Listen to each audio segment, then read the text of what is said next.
vocalist, writer and DJ, and welcome to my episode of Urban Creative, Be Brave, Be Kind, Create. So today I just want to talk to you a little bit about my songwriting and creative process generally, but also about the process behind the song you just heard, how that all came together, what it's about, and why we're raising money for charity for it. So it's called No Words. It came out on Spearhead Records on the 25th September, and it's produced by BC, the Vanguard Project, and myself on vocals. So just to talk a little bit about my songwriting process generally, I'm what's called a topline writer. So that means that usually I get sent a track by a producer, and it's my job to write the top line. So that's the melody and the lyrics. And usually how I go about doing that is I will get the song, and before I give it a listen, I'll whack it into Logic, and I will get my voice recorder open on my phone, and I will just jam out to it. So I'll play it a couple of times, I'll jam out to it, and usually the melody is the thing that comes to me first, and it comes to me really quickly.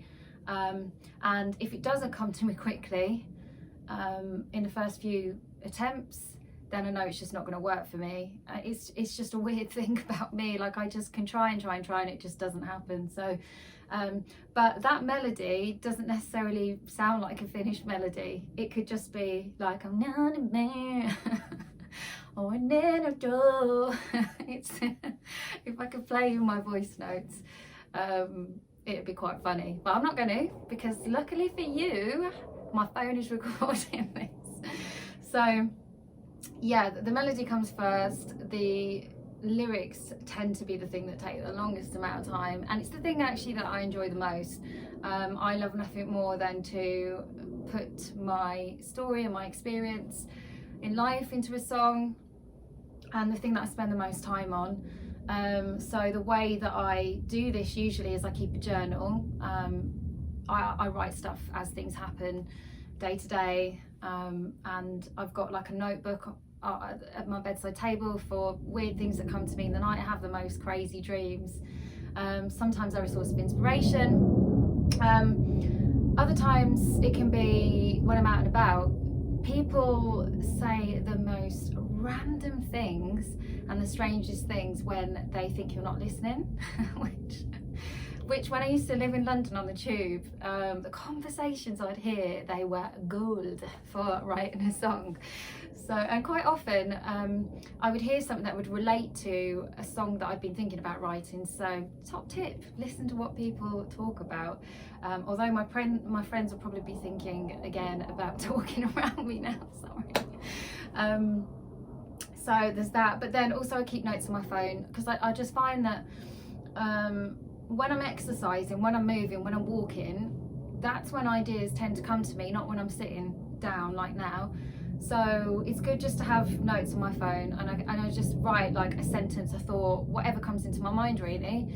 And then when I'm writing a song or an instrumental gets sent to me, I go back to those and I think, oh yeah, I could write about that, or how do I make that into a song?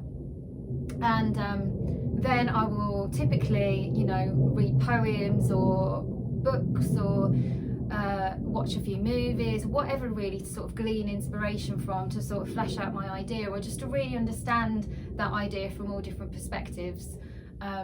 So yeah, that's kind of my overview of my creative process. But to bring it back to the song that we just played for you acoustically, and to talk a little bit about how that all came together and what that's all about.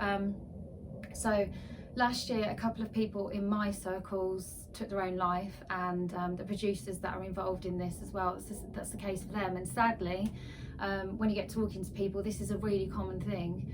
I think the statistics are 175 people per week in the UK alone take their own lives, and 75% of them are men, which is just so heartbreaking and a staggering statistic. And it's because of that, and because of our collective experience, that we felt that we wanted to do something about it, and this song came together, and we decided to make it a charity release. So all the money from the proceeds of this song is going to a charity that works to end suicide. They're called CALM, which stands for Campaign Against Living Miserably. And you can buy the track now. It's available on the Spearhead Records Bandcamp and the Riya Music Bandcamp, and it's a pay what you feel. So if you can only afford 50p, then you can pay 50p, but on that, if it's a cause close to your heart and you want to give £10, then you can. So please go and do that, guys, and we'd really appreciate you getting involved in supporting the cause. But to talk a little bit about the process and how that all came together. So I originally wrote the vocals and the lyrics to an instrumental that was sent to me by another producer, drawing on my experience of what had happened, from what people have said to me, what's going on in the world, and also our collective experience with this. But it came to be that track wasn't going to get a release, which I felt was a real shame. So I asked the producer if I could take the a cappella back and work with some others to make it a thing, and so that's what happened. But I didn't just approach BC and the Vanguard Project. It happened so much more naturally than that, which is what's so nice about it. Is we were on tour together in Australia and New Zealand earlier this year. It was such a fun time. We were like just being so silly and riding electric scooters everywhere and just having a real fun. And as when you spend a lot of time with people like that, you get talking about what projects you got on, what's coming up for you, what's going on in life. And we got talking about this one, and because of our collective experience, we all were on the same page, and they really wanted to help make it, which is just amazing when it comes together like that. So there's two versions of it. There's the drum and bass version, and then the B-side to it is a stripped back version, which has got the lovely Fred on piano. But also that version is for all my family members that say to me, "Oh, I'd love to hear your voice without that racket behind you." So yeah, here's a song without that racket behind. So don't say I don't do anything for you. So that's about it from me. Thank you for sharing this time with me and listening to me waffle on for about 10 minutes. I really appreciate it, and I really appreciate you. But before I go, I would just like to talk about Urban Creative, what they're about, and why that really resonates with me.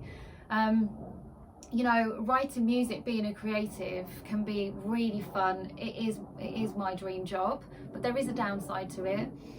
There are long hours, antisocial hours, often staying up till, well, when the clubs were open. Bring back the clubs!